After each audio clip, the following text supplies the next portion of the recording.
Ladies and gentlemen, this is the 17th episode of The Adam Lou Show. I have a special guest, Empress Kiki, but first, cue the intro. Yes, I have a more organized introduction this time, folks, okay? Very exciting. Hey guys, Adam Lou here, interrupting your show. I am the beloved host of The Adam Lou Show, or is it beloved? I don't even know. I'm not gonna lie, the main reason I do this podcast is because I want to make some money, okay?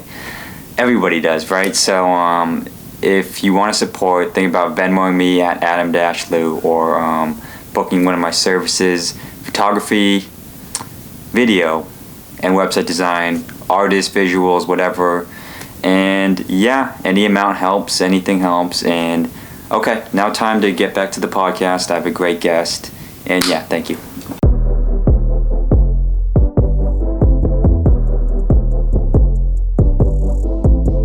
Okay, go. So, hello. Is there something off with my mic? No? You can hear me? Okay, good. I'm with Empress Kiki, an artist. Musical artist. She does what? Reggae. She sings. R&B and reggae. R&B and reggae. There we go. Okay. And you performed at places like The Jungle, Kay's Lounge. You know, you performed all across Boston. That's what I'll say. Okay. That's fair to say, right? Recently, within my own solo self, yes, but I have done some traveling. Yes. Okay. For myself and my own entity, Boston. Okay. And what got you first into making music? I was born into a musical family, you know, the whole spiel. My family were like the Brady Bunch, but we did have like a lot of crazy situations that happened, so the music was like something that just bonded us. Okay. So my brother plays keyboard, steel drums. My mother plays drums, sings, keyboards, bass, clarinet. She does all of it. Oh, wow. Yeah. So it was just, I grew up in that house where there was just music. So I always saw myself on the stage like, ah. So then I'm like, you know what? I want to do it for myself. So are you guys going to form like a little a family band one We day? did. Okay. Like, that's how I was raised into it. Like from a kid or, a minor, I had been touring with my mom singing at bars. Okay, damn. So, but that's been up until like the recent years, and just like the last couple of years, I said I'm gonna do my own thing. Okay. So it's in rebirth. And how long have you been involved in like this Boston music scene? That's fair. Like the Boston music scene, broadly saying, right? I mean, as of recently, because the scene changed. Yeah. Okay. Like and then it's a different scene because I was, with a lot of reggae bands and artists and stuff like that, and that scene is just different. You know, you go to a show, they charge at the door, you split the money. Okay. We just, it was just a different vibe. Wait, reggae, like you split the money at the door, that type of thing. Yeah, when you make them, because you got to pay there's a drummer, a bass player, keyboardist, like they have jobs, you know what I mean? So you got to, pay your employees. Okay. So that is a different scene and it could just be a different era or just because that's like a different crowd. But I noticed, with the Boston crowd, I love the Bean because that's where I was raised. Yes. I'm a Boston public school baby. Let's go. Which school? Real quick. All of them. So I told you my childhood was a little different. Okay. But I went to the Holmes, Jackson Man, Russell, Grover Cleveland, Madison Park, Boston Arts Academy, Southie. Then I went to Lynn English. And I came back and went to Charlestown. Wow. Yeah. Okay. All over Boston, baby. You got a taste of every school. Okay. Nothing wrong with that. Okay. But as you were saying. Yeah. So it's just, it's kind of like just, I'm getting to know this, the way things are done this way because I don't have a band. So, also trying to just find my lane because I think my style is unique. So it's like, wherever I go, I'm kind of probably going to be the only artist that's like me. So it's also just finding the right crowd. Like, I don't know if, maybe that crowd might not be for me. Maybe the way certain things are done is not the way, it's not in line with what I'm doing. I don't know. So your goal is to have a band, though? I mean, my goal, if I need a band, I want a band. Like if there's a show that I'd rather save money, but there's something about a band. So if there's like a show where there's like, like a venue where there's like a stage and I was singing, I would definitely rather do that with a band than like a backing track. Okay. Okay. And ladies and gentlemen, we were getting into some interesting thoughts before the podcast about this scene, off the record. But I was wondering, you're a big, like, value yourself as an artist. And is it okay if, like, you don't want to pay to sing, right?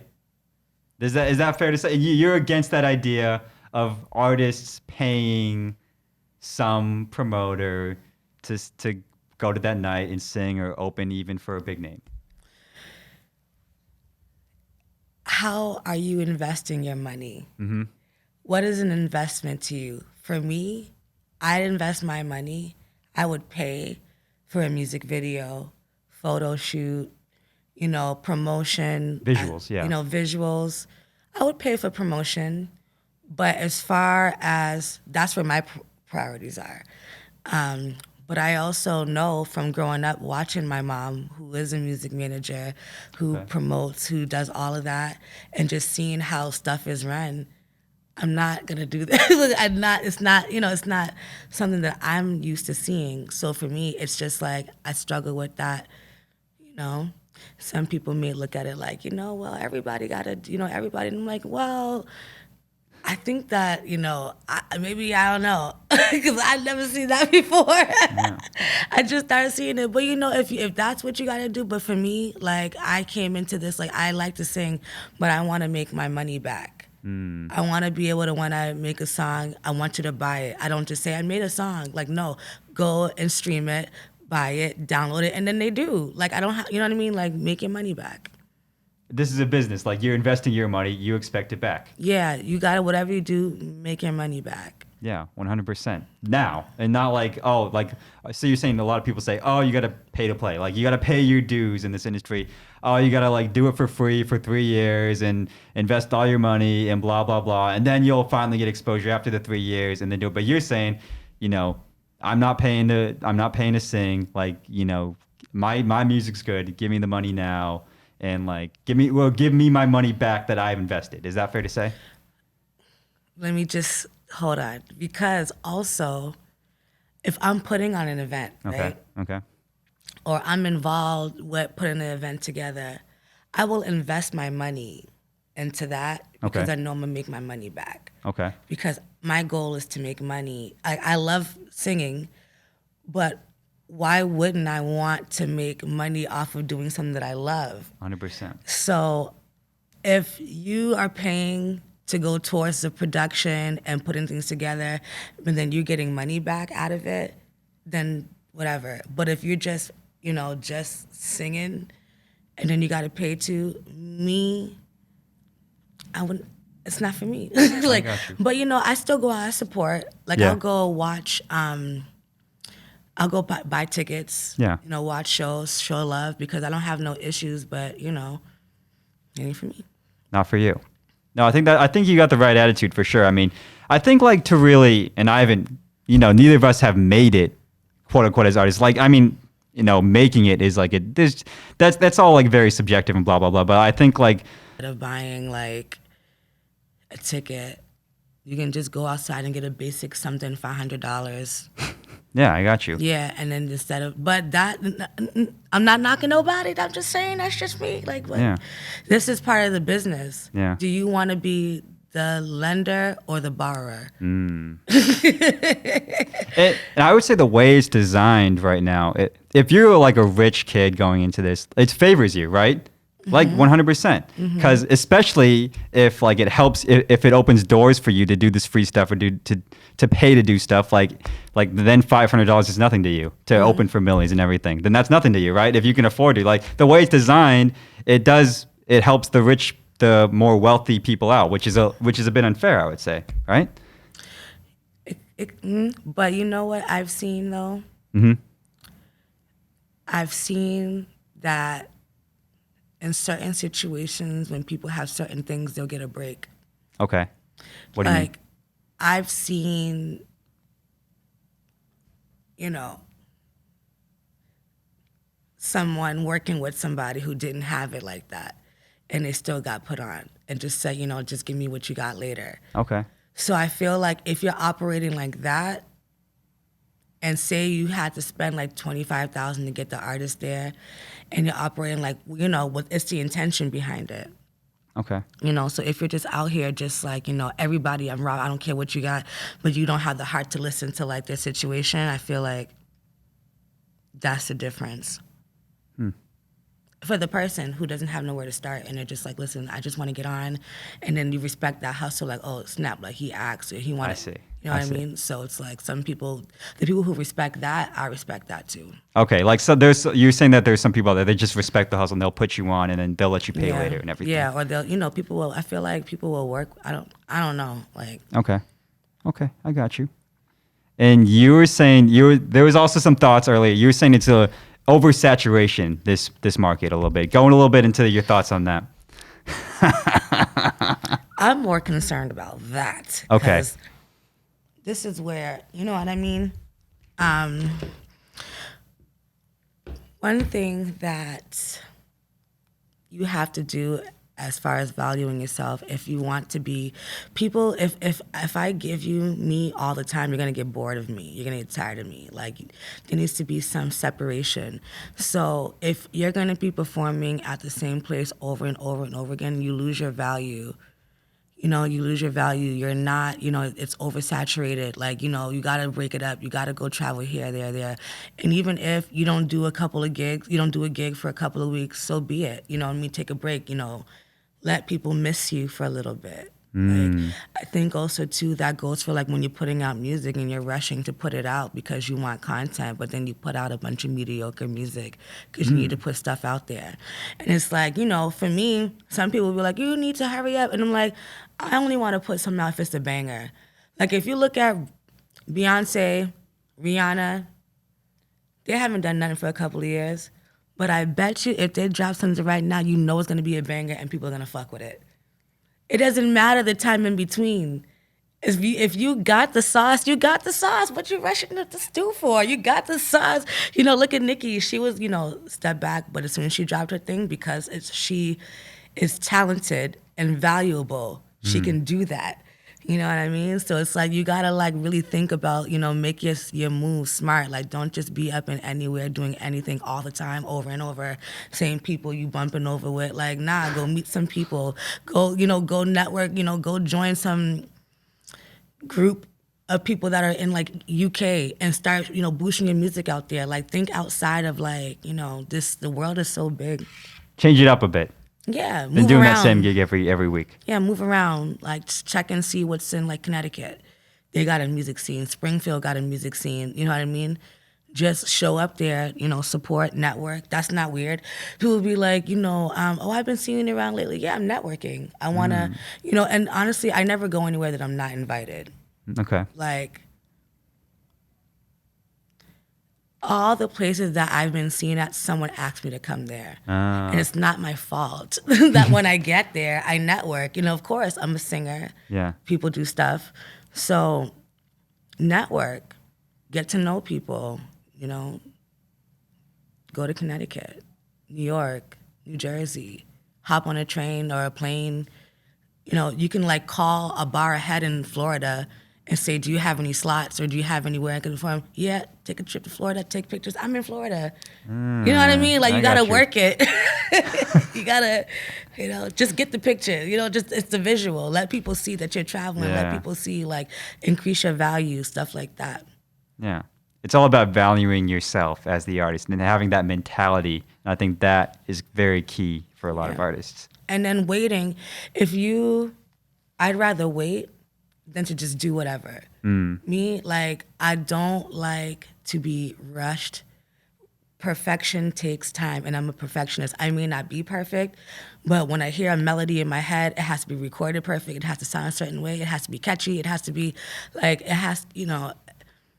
you just got to be, like, really, I don't know, fine-tuned into what you're doing. Like, I don't know. Make it different. Make money. So if you perform every week, like it just becomes like, oh, you're performing every week. Like it's not special. Like, like you're saying these Yeah. top artists, they don't perform every week. You don't see Nicki Minaj performing every week, right? Exactly. I was just saying that, like, because I was, I wanted, like, and I didn't really want to do live music like, shows like that. I was all about, like, doing videos and, like, putting them out. I did one and it was successful. I'm like, okay, I want to do another. But something happened in between a couple of times with this one song. So I was like, okay, that's not the time yet, but I'd rather wait. I don't care how long. I am not putting nothing out unless I know it's 110% like perfect. Why? Because I don't want to look back at it like, damn, man, that's out there. Because that happened to me twice. Oh yeah. And both times it made things difficult for me and the person because I felt sabotaged. Even though if it wasn't on purpose, that's how I felt because that's what happened. You know what I mean? So like when you get burnt like that. So wait, what happened? Like, did you make a video or something and it didn't really get? Are you not allowed? Are we not? I need your love with another situation. But let me tell you about Promise. That's the first one. Okay. And I need you to know the second one. Okay. So Promise, we had this video shoot in a basement. It was supposed to be a basement party. It was supposed to be, and it was just low budget. Yeah. Like, you know what I mean? Like, it just wasn't like, I felt like that. And I'm not knocking.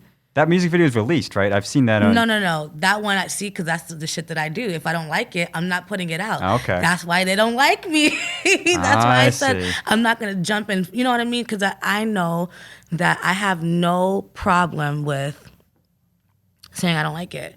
And then that makes some people uncomfortable. Like for me, I just started recording a song and I don't like it. Like, I don't like the way the verse sounds. It had nothing to do with the engineer. I just don't like the way the verse sounds. So the person who's recording it really wants to get it done. And I'm like, I can't. They're like, okay, let's do it tomorrow. And I said, no, I'll let you know. No, let's do it Thursday. I will let you know when I'm ready.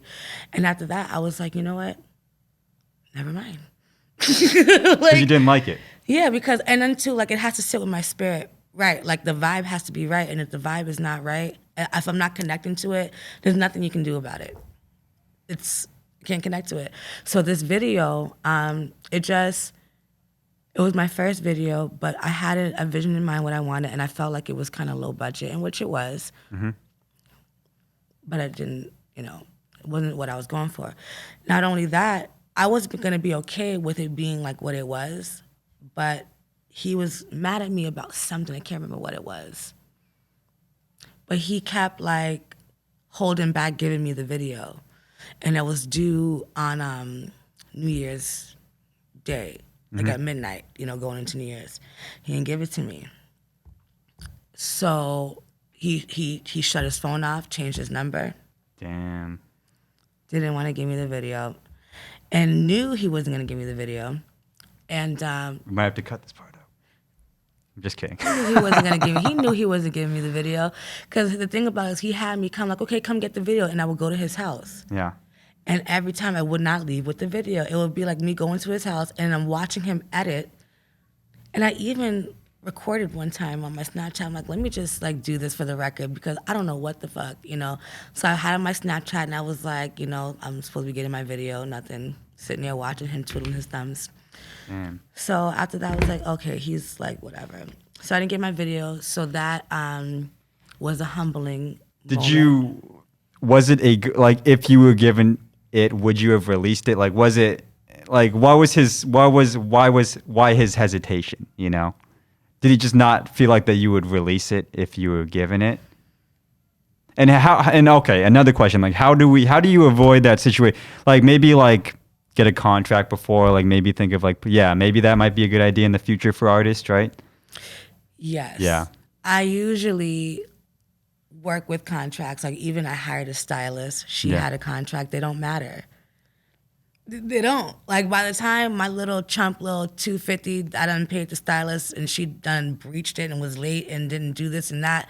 Like it's too late. My night's ruined and it's $250. What am I gonna do? Take her to court for $250? No. It's a waste of time. Yeah. It's a waste of money.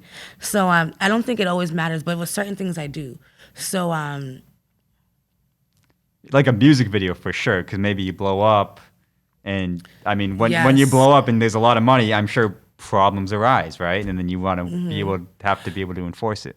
This video that I did for Promise, I didn't have a contract. This guy was doing it just, he was saving the day. Yeah. And he came in like, like Batman, and he saved the day and like made that video. Like he did his thing, and he's like a friend of my friend. And I usually, me being new into the situation, I haven't been like strict on, let's have an agreement. But, I do try to do now everything in my email. If it's not like readily, like, I don't really like to do things on the phone like that, like talking. So I don't know. But yeah, like now what I'm doing, like there's all contracts, and I'm not jumping on anything. I'm not running to anything. Everything got to be like laid out. I'm tired of being broke. You know what I mean? I love to sing, but also too, like, and then sometimes the same shit get boring sometimes, Yeah. Take a break. Nothing wrong with that. Yeah. I got you. Wow. Okay. Covered a lot of Sorry. ground there. No worries. No worries. Covered a lot of ground. Okay. Well, I guess I did ask, before the show if you wanted to like perform like a sample of one of your songs or one of your future songs. Do you have that ready for us today? Ooh, I just changed my mind on what I want to do. Okay. All right. I'm excited. Let's hear it. Oh, I can't leave you alone. I never wanted to end. You are the only one I see my forever, and darling, there's something about you, boy. Oh, you're driving me wild. Intelligent, full of wisdom, and not to mention that beautiful smile, yeah. You came at a time when I thought I was gonna have to do this all alone. I did a lot of right, but I did a lot of wrong, yeah. You're like a dream come true, that's what I found in you. I feel so elevated, I'm infatuated with you. Hey, oh my, yes I am. Yeah. My good. That might have been the best one yet. Really? Okay, that might have been the best one yet. That one's not released. Okay, that was great. Yeah, Damn. but that's in the pocket. Damn. Thank you. I like to sing, you know what I mean? Like, I feel like I have God bless me with the musical family and getting to see what I saw. And honestly, like, I want to make money too, but I want to get it to me. And I feel like, I don't know. That's just different. But what song was that from? That song is called Infatuated. I have not released it. Okay. It's been sitting in the pot. I have certain things where I'm like, okay, now was the time. You know what I mean? Like, I want to, like... That was awesome. I like that a lot. That was cool. you. Well, I mean, I think that wraps up the episode. Where do people find you on Instagram and Spotify and all that? And you have a website, right? Yes, the EmpressKiki.com, at the Empress Kiki Instagram, the Empress Kiki Spotify, or Empress Kiki Spotify, Apple, Amazon. Type in the Empress Kiki on Google, and it will give you a wide array of different places where you may find Awesome. the Empress. Awesome. Sounds good. And they find me at AdamLou22 at AML Creative 2021, AML-creative.com for photography, videography, website design. And yeah, Empress Kiki. Thank you for coming in. Thank you for having me. No I worries. appreciate the opportunity. No worries. Hey, I love putting on these artists and everything, and it's awesome. So thank you for coming This is so down. funny. I wonder what it's going to sound like. It's going to sound like you. That's interesting. Yeah. It's very raw. It sounds like, I know. that's the Adam Lou show. That's the specialty, That's what's up. That's what's up, right? It's you. Yeah, you gotta have me come back again. It's you at a point in time, and Yeah. then you can look back at it in a couple of years, Amen. Amen. I right? love the Lord, by the way. Okay. I forgot to say that. I did love go to that. Catholic school. You did? Yeah, I did. Okay, so you're about that life. I'm about, Yeah. about the good parts you know of that a little life. Bit, you know a little bit about God. I know a little bit. All right, thank you for coming on. And yeah, have a good day, listeners. Thank you.